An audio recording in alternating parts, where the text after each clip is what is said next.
আল্লাহি বারাকাতু।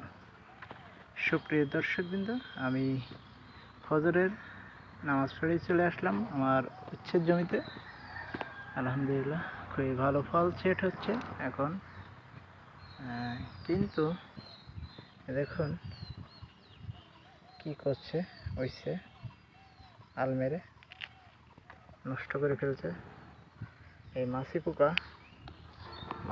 অসুস্থ হয়ে যাচ্ছে। আমি মাছি পোকা কন্ট্রোলে নিয়ে আসার জন্য চেষ্টা করতে হবে ইনশাআল্লাহ, নাহলে জালি সব আলমেরে নষ্ট করে দেবে। গাছের কন্ডিশন মাশাআল্লাহ খুব সুন্দর আছে।